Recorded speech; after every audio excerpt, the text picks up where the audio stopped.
சத்தீஸ்கர் மாநிலத்தில் ஒரு 12ஆம் வகுப்பு பள்ளி மாணவி கடுமையான வயிற்று வலியால் பாதிக்கப்பட்டு மருத்துவமனைக்கு அழைத்துச் செல்லப்பட்டபோது அதிர்ச்சிகரமான உண்மை வெளியாகியுள்ளது. அவர் 8 மாத கர்ப்பமாக இருந்தது தெரியவந்தது.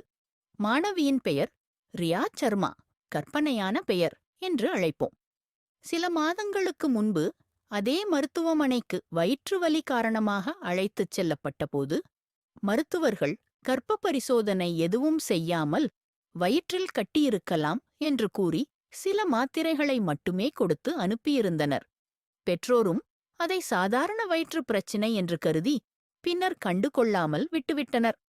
கடுமையான வலி காரணமாக மீண்டும் மருத்துவமனைக்கு அழைத்துச் செல்லப்பட்டபோது அல்ட்ராசவுண்ட் சோதனையில் 8 மாத கர்ப்பம் இருப்பது உறுதியானது. இதனால் அதிர்ச்சியடைந்த பெற்றோர்கள் போலீசாரிடம் புகார் அளித்தனர். தீவிர விசாரணையில் அதிர்ச்சி தரும் தகவல்கள் வெளியாகின. விசாரணையில் ரியா சர்மாவுக்கு அறிமுகமான 3ஆம் ஆண்டு கல்லூரி மாணவி பிரியா திவாரி, கற்பனையான பெயர் என்பவர் கடந்த 2 ஆண்டுகளாக இணையதளம் மூலம் வாடிக்கையாளர்களை ஈர்த்து பாலியல் தொழிலில் ஈடுபட்டு வந்தது தெரியவந்தது.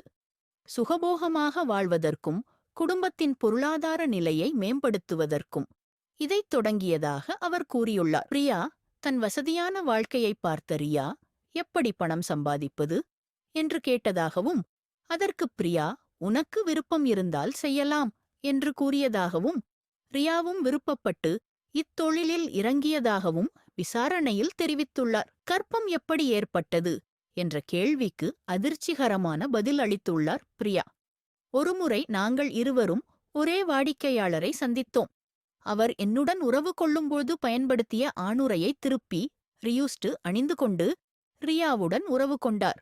நான் அவரை கண்டித்தபோது ஒன்றும் நடக்காது என்று கூறினார். அதுவே இந்த கர்ப்பத்திற்கு காரணம் என்று தெரிவித்துள்ளார். இதன் பேரில் போலீசார் அந்த வாடிக்கையாளரை விசாரித்தபோது அவர் ராஜேஷ் மிஸ்ரா, கற்பனையான பெயர் என்ற 47 வயது திருமணமான ஆண் என்பதும் அவருக்கு திருமண வயதில் ஒரு மகள் இருப்பதும் தெரியவந்தது. ரியா சர்மா மீது போக்சோ சட்டத்தின் கீழ் வழக்கு பதிவு செய்யப்பட்டுள்ளது. சிறார் பாலியல் துன்புறுத்தல் தடுப்புச் சட்டம். பிரியா திவாரி மற்றும் ராஜேஷ் மிஸ்ரா ஆகியோர் கைது செய்யப்பட்டுள்ளனர். இம்மூவரும் இணையதளம் வழியாக பாலியல் தொழிலில் ஈடுபட்டதாக கூறப்படுகிறது. இச்சம்பவம் சத்தீஸ்கர் மாநிலம் முழுவதும் பெரும் அதிர்வலைகளை ஏற்படுத்தியுள்ளது.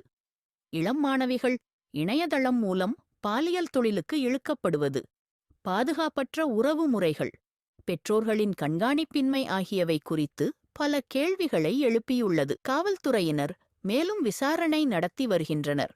இதுபோன்ற சம்பவங்கள் மீண்டும் நிகழாமல் தடுக்க கடுமையான நடவடிக்கைகள் எடுக்கப்பட வேண்டும் என்று சமூக ஆர்வலர்கள் வலியுறுத்தியுள்ளனர்.